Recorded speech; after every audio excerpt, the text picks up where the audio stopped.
Okay, so there's a point in every painting where I really just want to stab it.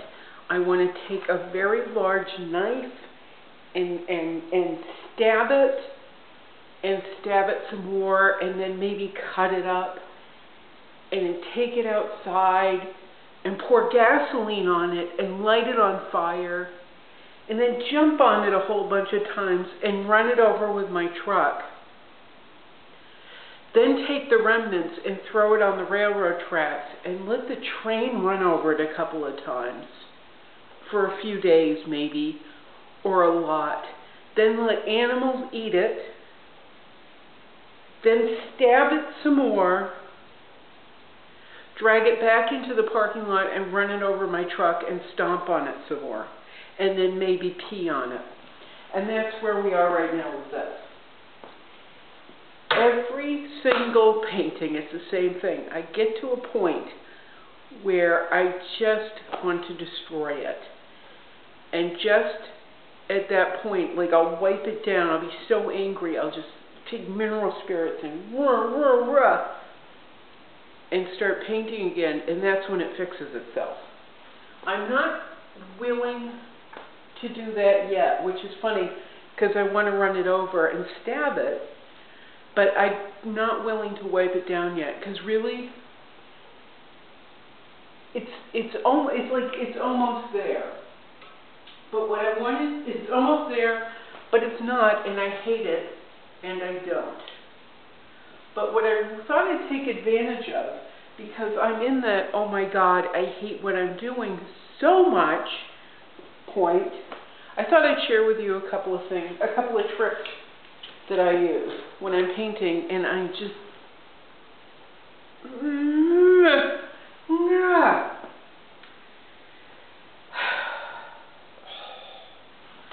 I'm so embarrassed. I don't even want anyone to see it, but I'm going to do this anyway because it's a good lesson for people who don't know. Things get messed up and then you can fix it. It's all fixable. This, as we know, is one of my favorite painting tools, and I have been using it all day. In fact, this is the third one I've been through because I just keep doing all the wrong things, and especially to her face, which I didn't want to obsess over her face yet, but I'm obsessing. So I thought I would show you a couple of tricks. Now, I did a painting called 6-Beat Swing, and there are two couples, they're dancing. She's actually got him down. She's, you know, whatever it is to him. He's hanging upside down. What is that called? That thing where you turn your partner upside down. Anyway, she's got him upside down. His face was real easy. Boom. Easy peasy done. Her face went through so many stages of ick and ew. I can't begin to tell you. But the trick was, I got so frustrated that I ended up wanting to stab it and run it over and light it on fire, blah, blah, blah. But I wiped it down instead. Took it and I put it in front of a mirror. I have a very large mirror in my studio. So I took the painting and put it in front of my mirror. And was actually able to figure out what was wrong with it by seeing it in the mirror. Because it's not always obvious with the naked eye. And you think that you can just keep fixing it and retooling that one little thing that you think is wrong when it's actually something on the other side of the face. I had one painting where I forgot to give the woman ears. And so the whole I spent 2 days trying to figure out what was wrong with this girl. She needed an earlobe. It was something as easy as an earlobe. But I didn't see it until I took it and looked in a mirror and said, yes, she needs an earlobe. This earlobe's a little low. That's fixable. Now this girl, she's been through many, many, many stages in the past few days. She's still having trouble with this eye. And I can't get myself calm enough, centered enough, meditative enough to find out what's missing. I keep wanting to correct it up in here. But in the reference material, there is no light there. And I do use a reference material and I don't. It's hard to explain. It's an inner feeling. I look at it.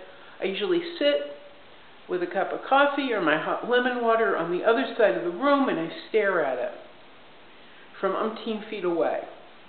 Then I'll move it and sit and stare at it some more.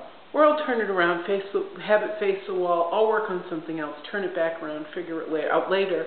Or I'll do what I'm going to do in a little while, which is I turn on a couple of small lamps that I have, shut off the overhead light, sit across the room, and figure out what is wrong with it. Just sit and think and breathe and not think. Whoops. And breathe some more. It needs to, because to me it needs to register not only from up here correctly, but from a distance.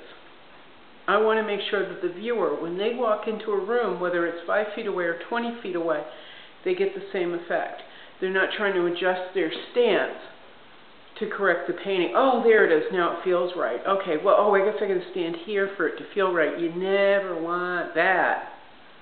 You don't want the viewer trying to find the best way to look at it.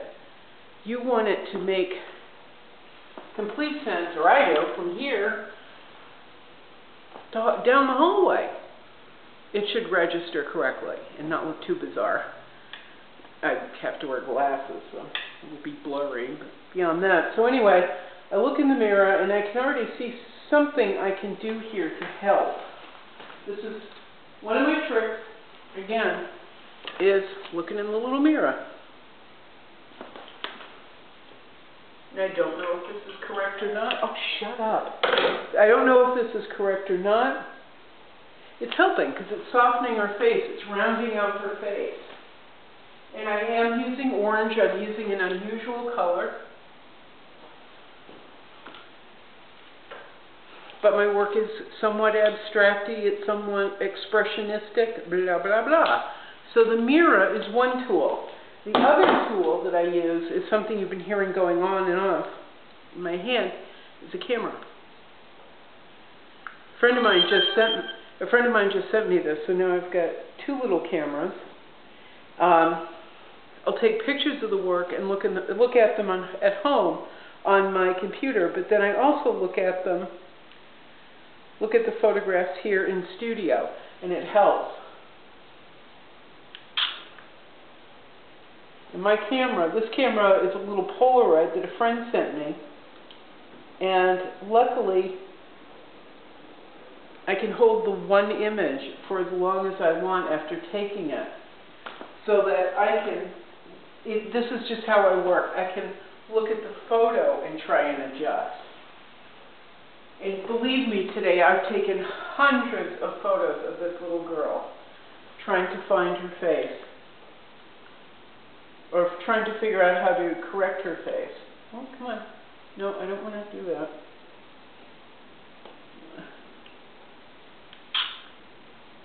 I mean, literally today I've taken hundreds and hundreds and hundreds of photographs and to look at her face.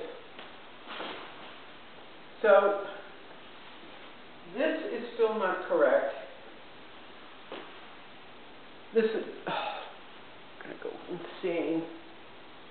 I also use it like a little video camera where I can, yeah, I know, whatever. It's beeping at me. It wants something, a cup of tea or something, I'm not really sure. But anyway, I use the camera, I use it like a video camera so I can see it, I take photographs so I can see it, I look at my photographs at home, I think about it overnight to how am I going to correct it the next day, and I also use mirrors. And I can see one side of her face is looking terribly gaunt and old, and we don't want that. She's a young girl. So I'm probably going to end up adding some pinks and reds. I'm not really sure. But I've got to get rid of that bagginess under her eye. No young girl has that helps. Not that much of a bag under their eye. Unless they're a Dickens character. Dickens characters were exhausted all the time. Yeah, that's getting much better.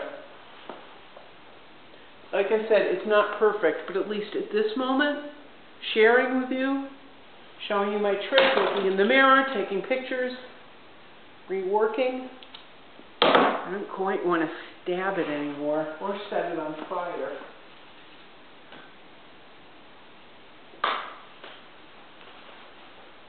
Oh, I gotta work on something else. I lose my mind. There we are. Oh, the wallpaper. I've been working on the wallpaper today too. Cutting in, going around the designs, going around the original designs that I'd stenciled in, going in between. I put blues and teals in between the stenciled designs, light and white teals over the top, light and white blues in between. So it's fairly complicated coming out into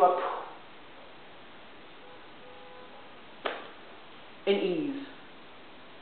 From complicated and really abstract and wild to it almost disappears. Now we'll see what I do tomorrow, because tomorrow I may want to come in and just touch here and there like flecked wallpaper, like it's velvet. Or I may not. On the whole, I'm happy. We'll see how I feel when I look at the pictures later. But, oh shoot, what did I do here? Her sweater, you know, I was starting to do traditional lines in a sweater and I realized that was a mistake. So I'm doing my abstract lines, the big general. Because if I start doing every line in the sweater, it's going to feel heavy, and I didn't mean that. Like, well, the sweater feels heavy anyway, ironically, or whatever. We want interest. I want it to be interesting and unexpected. And every line in a sweater doesn't feel like me. Doing these big blocks of abstract shapes and colors, that feels right to me. The sleeve is not right, don't look at that. We'll cover that.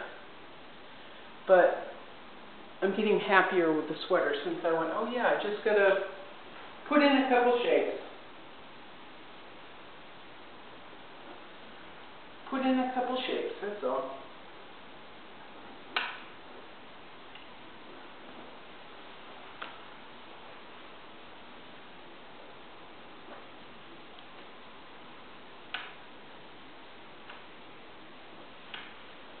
Alright, I'm going to continue to work on that. But those are my big fat dumb secrets for today.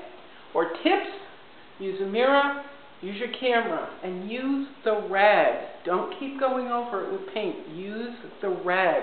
If it feels like it's getting to be incorrect and it's frustrating, use the rag. Wipe it down. And try again. It's okay. It's all fixable. It's okay. Oh, yeah, see? It's fixable. I'll take pictures of this and post her. I know that she doesn't look quite right on that camera, I don't think. Anyway, blah, blah, blah. Ciao.